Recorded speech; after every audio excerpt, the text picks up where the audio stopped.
তুই ফেসবুকে সব কী পোস্ট করিস? আচ্ছা তুই কি ফিরার কাজটা কি? তোর চেয়ারে এরকম বাচ্চা কেন? তুই একটা মুফিস, ফেসবুকে এইসব পোস্ট করে বেড়াস, তোকে তো মানুষজন বলদ বলবে। আসসালামু আলাইকুম সবাইকে, আমি Muntasir gym from education blogger. আপনাদের সবাইকে জানাচ্ছি স্বাগতম আজকের ভিডিওটিতে। আশা করছি আমরা সবাই ভালো আছি। তো আজকের ভিডিওর শুরুতে আমি যে শব্দগুলো প্রয়োগ করলাম সেগুলোর সাথে আমরা কম বেশি কিন্তু সবাই পরিচিত। হয়তো আমরা কেউ এইগুলো ব্যবহার করতে দেখেছি কিংবা ব্যবহারের শিকার হয়েছে, কিন্তু আমরা নিজেরাই কোনো একটা সময় এইগুলো ব্যবহার করেছি। আজকে এই ভিডিওটিতে আমি কথা বলবো এই সাইবার বুলিংগুলো মানুষ কেন করে। এই সাইবার বুলিং প্রচুর পরিমাণে হচ্ছে, মানুষজন করতেছে, প্রচুর আনন্দ নিচ্ছে, এগুলো আমরা সবাই জানি। এবং কিভাবে হয়ে থাকে সাইবার বুলিং, কী এগুলো সব জানি। কিন্তু আজকে এই ভিডিওটিতে আমি আলোচনা করব যে সাইবার বুলিং করার পিছনে একজন মানুষের কি ইন্টেনশনটা থাকে। এই প্রশ্নটা কিন্তু আমাদের মনে সবারই জন্মগ্রহণ করেছে কোনো একটা সময়, যে একজন মানুষের সাইবার বুলিং করে কি তৃপ্তিটা পায়, এখানে সাইকোলজিটা কি বলে, সেই বিষয়টিকে নিয়েই আজকে ভিডিওটিতে কথা বলবো। ছেলেগুলো এগুলো করে খুব মজা পায়, খুব নিজেকে কুল ভাবে, এই জন্যই তারা এইসব করে বেড়ায়। এটি আমার দর্শন, আমি দর্শন শাস্ত্রে বিশ্বাসী।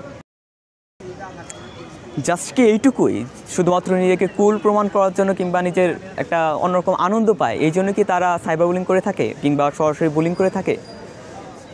আমার কিন্তু সেটা মনে হয় না। সাইকোলজির বিচারে যদি আমরা দেখতে যাই, সেক্ষেত্রে কিন্তু আমরা অনেক বিষয়গুলোই পাই। যেমন প্রথমত, আপনাকে যখন কেউ একজন বুলি করছে তখন কিন্তু আপনার খারাপ লাগছে, এবং এটা কিন্তু মানবিকতার দৃষ্টিতেও খুবই খারাপ। তো সেই জায়গা থেকে, যেখানে মানবিকতার দৃষ্টিতেও খারাপ এবং আপনার কাছেও খুব খারাপ লাগছে, যে বুলিটা করছে অর্থাৎ যে বুলার, তার কি এই উপলব্ধিটা হচ্ছে না যে আপনার খারাপ লাগছে? এটা কি অস্বাভাবিক না? তার মানবিকতার দৃষ্টিতে কিংবা তার বিবেকে কি এটা বাজে না যে তারও তো খারাপ লাগে, আমি এটা কেন বলছি? এদিকে হিউম্যান সাইকোলজিটা কি বলে? বাট যদি আপনারা একটু গভীরভাবে চিন্তা করেন যে কেন এই সাইবার বুলিংগুলো হচ্ছে এবং মানুষের যে সাইকোলজি সেটা বোঝার চেষ্টা করেন, তাহলেই বুঝে যাবেন এই সাইবার বুলিংয়ের পেছনে মূল রহস্য। তো তাহলে যেহেতু বুঝেই গেছেন, আমি চলে যাই।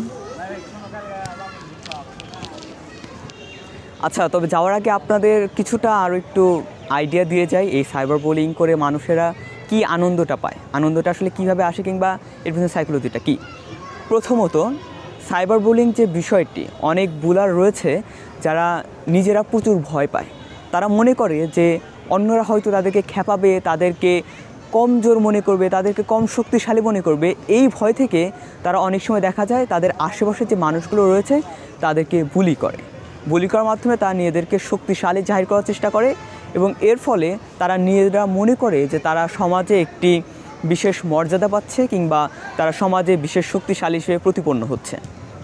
দ্বিতীয় যে বিষয়টি, অনেক সাইবার বুলার রয়েছে যারা সাইবার বুলিং করার মাধ্যমে মানসিক প্রশান্তি খুঁজে পায়। আমরা বড় হই, আমাদের বিভিন্ন বিষয় পরিবর্তিত হতে থাকে, আমরা একাকিত্বে ভুগি, আমরা ডিপ্রেশন, অবসেশন, এরকম বিভিন্ন ধরনের সমস্যায় ভুগি, যেগুলোর কারণে আমরা একটি মানুষকে যখন কষ্ট পেতে দেখি, মাঝে মাঝে এমন ঘটে যে আমরা সেটি থেকে আনন্দ পাই। কিন্তু অনেক সাইবার বুলারের ক্ষেত্রে এই রোগটি একটি বড় মাত্রায় চলে যায়, যার কারণে তারা অন্যকে কাঁদতে দেখতে কিংবা অন্যকে একটু কিছুটা অপমান করে তারা আনন্দ বোধ করে, এবং এই জায়গা থেকে অনেকে সাইবার বুলিং করে থাকে।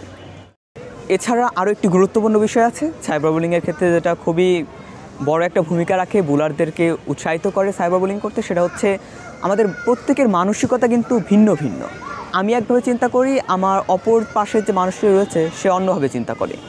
সেই জায়গা থেকে একজন বুলার, যার সামনে কেউ একজন ফেসবুকে হয়তো একটু হাস্যকর টাইপের পোস্ট করেছে কিংবা সে সবার সামনে একটা হাস্যকর কাজ করে ফেলেছে, সে মনে করে সেই ছেলেটা যেন অন্য কারো কাছে হেয় প্রতিপন্ন না হয়, সেই জন্য সে সেই ছেলেটাকে বুলি করে যেন সে পরবর্তীতে এই ভুলগুলো না করে। মূলত ভালো করতে গিয়ে সে নিজেই একজন সাইবার বুলারে পরিণত হয়ে যাচ্ছে, এবং এই কারণেও কিন্তু অনেক ভালো ভালো ছেলেরা সাইবার বুলার হয়ে উঠছে। এছাড়া অনেক স্বাভাবিক কারণ রয়েছে, যেমন মানুষেরা পরিবার থেকে কম সময় পায়, পারিবারিক এবং সামাজিক সচেতনতা, সামাজিক শিক্ষার অভাব থাকে, ইত্যাদি ইত্যাদি কারণ, যেগুলো আপনারা চাইলে ইউটিউবে, তারপরে আপনারা গুগলে খুব সহজেই পেয়ে যাবেন। তবে বাংলাতে সার্চ দিলে বোধ হয় তথ্য একটু কম পাবেন। আপনারা ইংরেজিতে যদি সার্চ দেন যে কী কারণে সাইবার বুলাররা সাইবার বুলিং করে থাকে, তাহলে আপনারা খুব দ্রুত সেগুলোর একটা ভালো ভিডিও পেয়ে যেতে পারেন। তাহলে আজকে ভিডিও এটুকুই। ধন্যবাদ সবাইকে। আসসালামু আলাইকুম।